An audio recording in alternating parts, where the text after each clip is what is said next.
कहीं घोड़ी पे बैठने मार देते। और इस मुजफ्फरनगर की क्रांतिकारी धरती को तो कहना चाहता, भाईचारा बनाने निकले, यहां का भाईचारा खराब करके एक पार्टी लंबे समय से सत्ता में बैठी है उत्तर प्रदेश और केंद्र में, भाईचारा बनाने निकले। आप चेक करा लो, पिछड़े दलित वर्ग की कोई ऐसी जाति नहीं मुसलमान की जो इस मंच पर ना हो या मेरे सामने ना हो।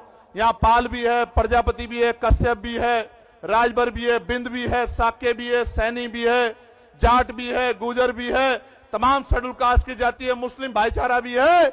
आप चेक करके देखो, अगर कोई जोड़ने निकला है तो आजाद समाज पार्टी वाले निकले हैं। मेरी बात को आप याद रखना। आज मुजफ्फरनगर में जोड़ रहे हैं और आने वाले दिनों में पूरे देश में भाईचारा बना के जोड़ने का काम करेंगे। इस भाईचारे को टूटने नहीं देंगे, क्योंकि भाईचारे से नुकसान, टूटने से नुकसान हमारा हुआ और फायदा उनका हुआ। प्यारे साथियों, ठेकेदारी खत्म करके पक्की नौकरी दिलाने का काम करेंगे आजाद समाज पार्टी के लोग, अगर आप हिम्मत जुटाने का काम कर दोगे तो। काशीराम साहब कहते थे आरक्षण से लेंगे एसपी डीएम और वोट से लेंगे सीएम पीएम। बनाना चाहते हैं। आपको याद है मीरापुर का उपचुनाव, मैं मुजफ्फरनगर के लोगों का ऋणी हूं, कर्ज है मुजफ्फरनगर के लोगों का। 27 में सूद समेत उतारूंगा, मेरी बात को याद रखना। यही लगेंगे उद्योग धंधे, इसी तीनों मंडल में लगेंगे उद्योग धंधे, कंपनियां, फैक्ट्री, लाखों नौजवानों को रोजगार मिलने का काम होगा। मेरी बात को आप याद रखना। प्यारे साथियों, गौर से सुनो, नगीने का भी धन्यवाद है, बिजनौर का भी धन्यवाद है। उन्होंने भी मुझे ताकत देके आगे बढ़ाने का काम किया। उनका धन्यवाद होना चाहिए नहीं होना चाहिए बताओ? तो दोनों हाथ उठा के धन्यवाद करो उनका। प्यारे साथियों, मैं एक जानकारी आपको देना चाहता। एक अधिकारी ने मुझे फोन किया, कहा साहब हम आपकी सदस्यता छीन लेंगे कोर्ट के जरिए। क्या छीन लेंगे? मैंने उनसे कहा भाई ये सदस्यता आपकी दिलाई भी नहीं है, ये मेरे लोगों ने मुझे दी। अगर वो कह देंगे तो एक नहीं 1000 बार छोड़ दूंगा। वो आप आज कह दो कि भैया ये काम मत करो, घर बैठ जाओ, तो वचन दे कहता हूं कि वापस नहीं आऊंगा, घर जाके बैठ जाऊंगा। अगर आप आज कह दोगे, आप आज कह दो कि भैया लड़ना बंद कर दो, लेकिन इनके कहे से सदस्यता छोड़ने वाला नहीं हूं। एक चंद्रशेखर को रोकने की कोशिश करोगे, विधानसभा में 203 चंद्रशेखर बना के भेजेंगे उत्तर प्रदेश में हम लोग, याद रखना। आपको याद है ना मैंने नारा क्या दिया है? गांव गांव चलो, पांव पांव चलो, चलो बूथ की ओर, चलो डोर टू डोर। आप यहां आए हो, लेके क्या जा रहे हो?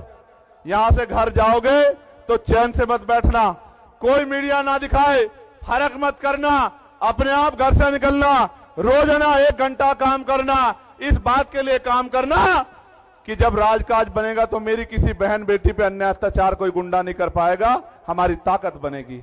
इसलिए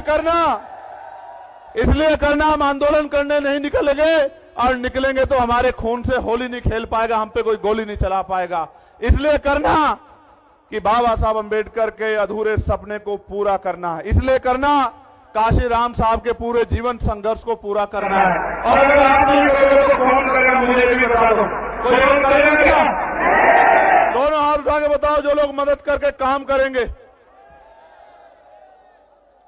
आज इस महारैली में ये जो जन सैलाब आया है, ये इस बात का सबूत है कि अभी देश में बहुजन समाज के लोग जिंदा है, और जो भाव के साथ नहीं बैठे, क्योंकि भाव के साथ लाशें बहती हैं।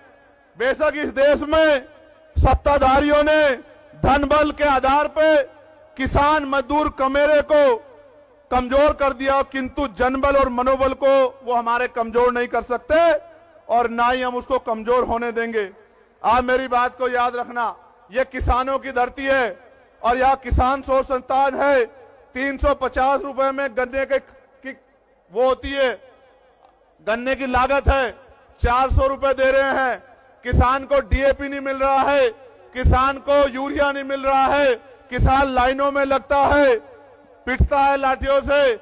मैं किसानों को कहना चाहता हूं, एक मौका आजाद समाज पार्टी को दो, गन्ने का मूल्य 500 रुपए करके देंगे आपको, मेरी बात को याद रखना।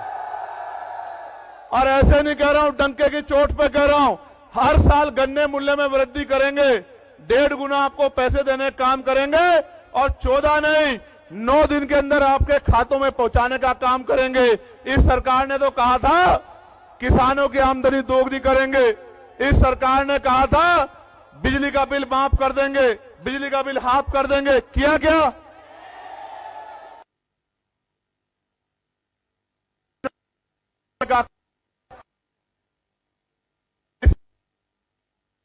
उत्तर प्रदेश के लोग मेरठ हाईकोर्ट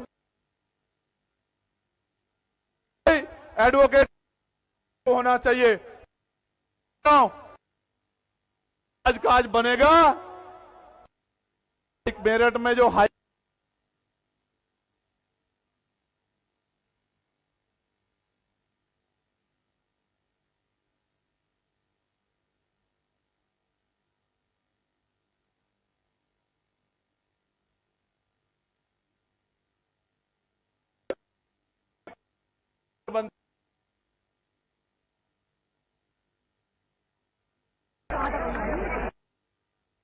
मेरे प्यारे साथियों, आप लोग स्वाभिमानी लोग हो ना? स्वाभिमानी लोग हो या नहीं हो बताओ? तो मेरी इस बात को गांठ बांध के जाना कि यहां से जाके सोना मत, चैन से मत बैठना, क्योंकि अगर आप गुलामी को एहसास नहीं कर रहे हो तो आप में और मरे हुए में कोई फर्क नहीं है मेरे लोगों। आज भी अच्छी रोटी कपड़ा मकान नहीं मिल रहा है, सम्मान नहीं मिल रहा है, आज भी अच्छे घर नहीं है, अच्छी पढ़ाई नहीं है, अच्छा रोजगार नहीं है, अच्छी चिकित्सा सेवाएं नहीं है। क्यों? 75 साल से कांग्रेस भाजपा के लोगों ने किया क्या है? सिर्फ वोट के आधार पर कुर्सी बैठने के अलावा क्या किया है? उनको मेरे लोगों का दर्द क्यों नहीं दिखाई देता? उनको हमारे घरों में बुलडोजर क्यों नहीं दिखाई देता? उनको हमारे मुस्लिम नेताओं को जेल में ठूस के बंद करना क्यों नहीं दिखाई देता? मैं इसलिए कह रहा हूं, उनको किसान नहीं दिखाई देता, नौजवान नहीं दिखाई देता, उनको दिखाई देता है तो सत्ता दिखाई देती है। आपको भी दिखना चाहिए तो आजाद समाज पार्टी का नीला झंडा दिखना चाहिए, उनका निशान दिखना चाहिए। दोबारा पूछो, स्वाभिमानी लोग हो ना? स्वाभिमानी लोग हाथ तो नहीं फैलाते? तो भीख मांगना बंद करो, सरकार से सत्ता का प्रबंध करो। मांगने वाले हाथ मत रखो, सत्ता बना के देने वाले बनो। आज जिनसे सड़क रोजगार मांग रहे हो, कल सत्ता बना के रोजगार देने का काम करो, लोगों के आंसू पूछने का काम करो। आप यहां इतनी बड़ी संख्या में आए, आज आपने मेरी हिम्मत बढ़ाई। मैं आपको विश्वास दिलाता हूं इस संविधान की शपथ लेके कि जब तक मेरे शरीर में लहू का आखिरी कतरा है, एक कदम पीछे नहीं हटेगा। चंद्रशेखर, इस बात को याद रखना।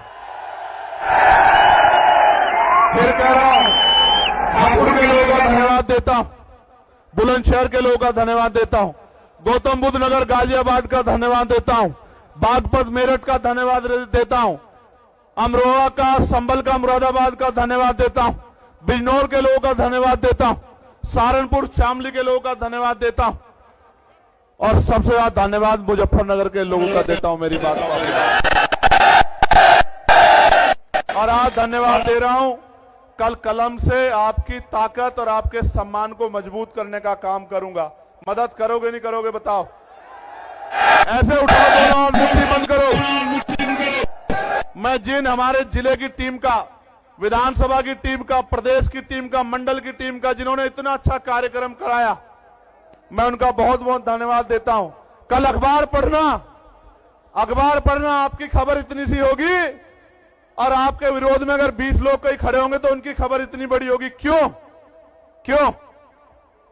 क्योंकि आपकी बढ़ती ताकत से सबके पैर उखड़े हुए हैं। मेरी बात को आप याद रखना। इसलिए मैं आपको बार बार कहता हूं, इधर उधर मत ध्यान देना, अपने लक्ष्य पर ध्यान देना। सबका इलाज क्या होगा? ये जो बाबा जी घूम रहे थे ना, अभी कह रहे थे हिंदू राष्ट्र बनाना है,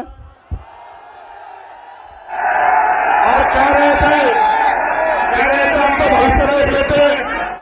वो कहते नहीं कहते हम तो भविष्य देख लेते हैं।